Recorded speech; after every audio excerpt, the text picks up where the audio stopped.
ప్రేక్షకులందరికీ నమస్కారం. ప్రస్తుతం మన స్టూడియోలో ప్రముఖ తంత్ర జ్యోతిష్యులు, జ్యోతిషరత్న, జ్యోతిష సామ్రాట్ చింతా రుక్మాన్ గదరావు గారు మనతో ఉన్నారు. గురువుగారితో మాట్లాడేద్దాం. నమస్కారం గురుగారు. మాతృదేవోభవ, పితృదేవోభవ, ఆచార్య దేవోభవ.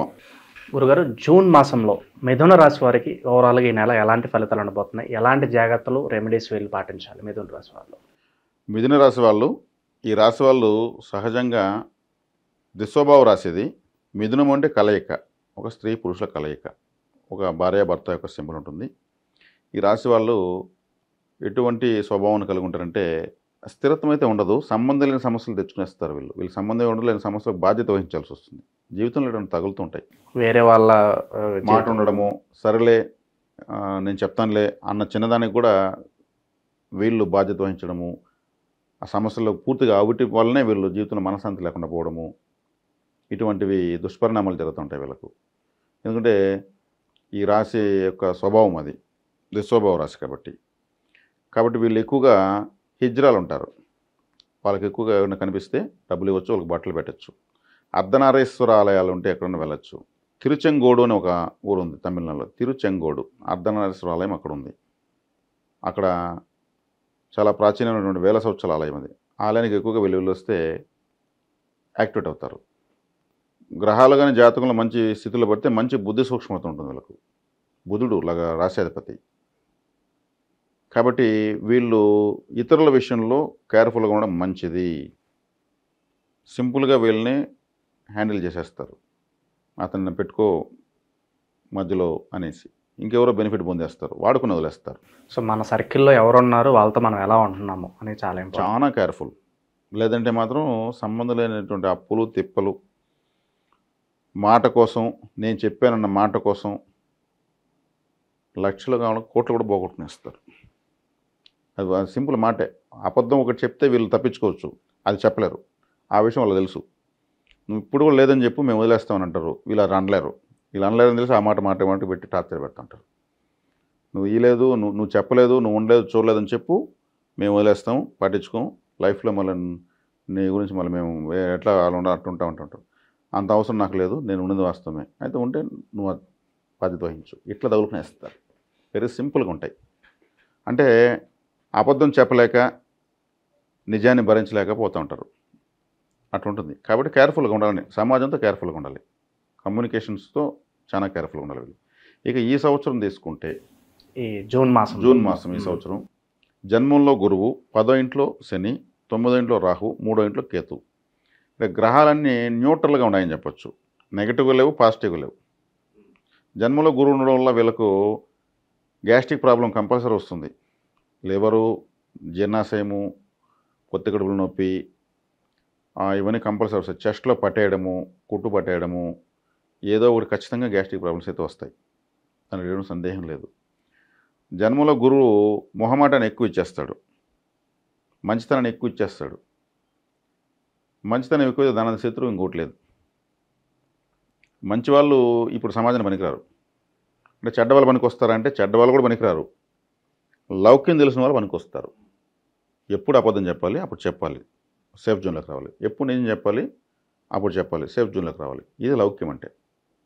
అబద్ధము కాపాడన్న ఎక్కువ సందర్భాల్లో నిజం కాపాడదు. నిజం చెప్పి నిష్ఠూరిపోయినాను అంటూ ఉంటారు. నిజమే ఇప్పుడు చాలా పెద్ద బద్ద శత్రువు. అటనే అబద్ధాలు చెప్పి నేను ఎంకరేజ్ చేయడం లేదు. సందర్భాన్ని బట్టి ఏది అవసరమో దాన్ని ఉపయోగించగలగాలి. ఆ లౌక్యం ఇప్పుడు మిథున రాశులకు చాలా అవసరం. లగ్నంలో గురువు, నేను అబద్ధం చెప్పును, నేను నిజాయితీగా ఉంటాను, నాకు నష్టం వచ్చినా పర్వాలేదు, నేను భరిస్తాను, ఈ టైటిల్స్ అంతా ఏం పనిచేయవు, పూర్తిగా పడుకోబెడేస్తాయి. ఓకే. కాబట్టి ఇప్పుడు గ్యాస్ట్రిక్ ప్రాబ్లము, కడుపు సమస్యలు, జీర్ణ సమస్యలు వస్తాయి, మొహమాటం పెరిగిపోతుంది, అదేవిధంగా మంచితనం పెరిగిపోతుంది. కాబట్టి వీటిని కొంచెం సవరించుకుంటే మంచిది. 10వ ఇంట్లో శనేశ్వరుడు ఈ లగ్నానికి, ఈ రాశికి అష్టమాధిపతి, భాగ్యాధిపతి. కాబట్టి ఇతను న్యూట్రల్ ప్లానెట్ 10వ స్థానంలో. కాబట్టి శని నుంచి మనము మంచి ఆశించలేము, చెడు ఆశించలేము. కంఫర్ట్ అన్కంఫర్ట్ తెలుదు, నార్మల్గా పోతూ ఉంది. ఒక్కోసారి బస్సు స్లోగా పోదు, స్పీడ్గా పోదు, ప్రయాణం సాగుతూ ఉంటాం. అలా ఉంటుంది చేసే వృత్తి, ఉద్యోగ, వ్యాపారాల్లో. ఏదో వెళ్తున్నాము అంటే వెళ్తున్నాం. వ్యాపారం చేస్తున్నప్పుడు ఒక వ్యక్తి మిథున రాశిలో అతను కొత్త కస్టమర్స్ రారు, పాత కస్టమర్లు పోరు. నాకు ఉండాల్సిన స్టాండర్డ్ నాకుంది, వాళ్ళకు సప్లై చేసుకుంటే చాలా సరుకు, అడిగింది తెచ్చుకుంటే చాలా. కూడా 4 అపార్ట్మెంట్లు ఉన్నాయి, వాళ్ళ వరకు సరుకులు తెస్తాను, అంతకుమించి తెచ్చినా నాకు పోదు. ఇటుంటుంది ప్రతి విషయంలో. ఎగ్జాంపుల్గా చెప్తున్నాను. 9వ ఇంట్లో రాహు కాబట్టి తండ్రి సమానులు అంటే పెద్ద తండ్రి గురువు ఇటువంటి వాళ్ళకి అరిష్టం. ఏదైనా తండ్రి తల్లి సమానులకు హార్ట్ అటాక్ కానీ, లేదంటే క్యాన్సర్ కానీ, ప్రమాదాలు కానీ, ఇతరత్ర అనారోగ్యాలు కానీ, లేదు వ్యాపారం నష్టాలు కానీ వచ్చేదానికి అవకాశాలు ఎక్కువ. ఓకే. 9వ రాహు ఉంటే రాహువు రవిగ్రహాన్ని బాధిస్తాడు. 9వ స్థానము పితృస్థానము కాబట్టి తండ్రికి అనారోగ్యము, తండ్రికి దూరంగా ఉండడం మంచిది. కాబట్టి వీళ్ళకు రవి కూడా 3వ స్థానం సంబంధించినటువంటి సింహానికి సంబంధించినటువంటి గ్రహం అన్నమాట. తండ్రితో కూడా వీళ్ళకి అంత పెద్దగా సెట్ అవ్వదు. జనరల్గానే తీసుకుంటే మిథున రాశి వాళ్ళకు తండ్రితో పెద్దగా సెట్ అవ్వదు. ఒకవేళ అటు అయిన వాళ్ళు ఎత్తుకుంటే జాతకంలో వాళ్ళకు తండ్రి మంచి స్థానంలో మంచి డిగ్రీసు నక్షత్రాల పాదాలు పట్టుండొచ్చు. అందరికీ ఎక్కువైతే కాదు, సాధ్యమైతే ఎక్కువ మందికి మిథున రాశుల వాళ్ళకు తండ్రి పెద్దగా కలిసాడు. తర్వాత 3వ ఇంట్లో కేతువు. 3వ ఇంట్లో కేతువు మంచి ఇస్తాడు, కానీ ఇక్కడ ప్రధాన గ్రహాన్ని శని, గురువు, రాహు న్యూట్రల్ అయిపోయినాక కేతువు అనేది మనకు అంత పెద్దగా ఏమి వస్తుంది, నష్టం లేదు, లాభం లేదు అన్నట్టు ఉంటుంది 3వ స్థానం కేతు. కాబట్టి వీళ్ళకు అంత న్యూట్రల్ లెవెల్స్ ఎక్కువ ఉన్నాయి ఇక్కడ. అందుకే నేను నష్టాలంటే నష్టాలేమో చెప్పేదానికి లేదు, లాభాలు చెప్పేదానికి లేదు. శుభకార్యాలకు ఆస్కారం కనిపిస్తున్నా గురుగారు? శుభకార్యాలకు ఆస్కారము లగ్నంలో గురువు ఉన్నాడు కాబట్టి 7వ స్థానం చూస్తాడు, 5వ స్థానం చూస్తాడు, భాగ్యస్థానం చూస్తాడు. ఈయన చూపు వల్ల బలం కూడా మరి అంత విశేషంగా అయితే కూడా ఏం లేదు. ఈ లగ్నానికి బాధకాధిపతి గురువు, బాధకాధిపతి లగ్నంలో ఉన్నాడు. మొహమాటాన్ని ఇచ్చి నష్టం చేస్తానని చెప్తున్నా కదా. కాబట్టి శుభకార్యాలు ఇచ్చా కూడా అంత అనుకూలంగా అయితే ఏం లేదు మిథున రాశి వాళ్ళకు. వ్యక్తిగత జాతకంలో మంచి దశ నడుస్తూ ఉంటే అది అనుకూల దశ అయితే జరుగుతాయి.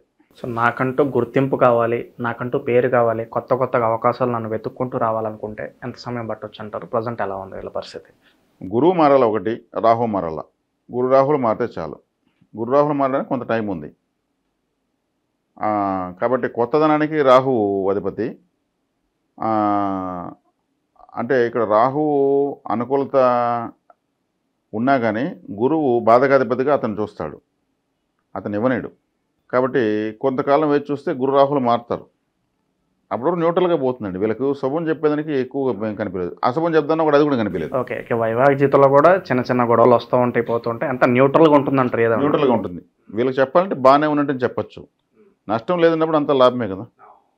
అట్లనే వీళ్ళు తొందరపడి ఏదో చెప్తున్నా కదా, మాటలు ఇవ్వడము, హామీలు ఉండడము వల్లనే నష్టపోతారు. షూరిటీలు అతిగా మంచితనానికి ఇటువంటి వాటి వల్ల నష్టపోతారు.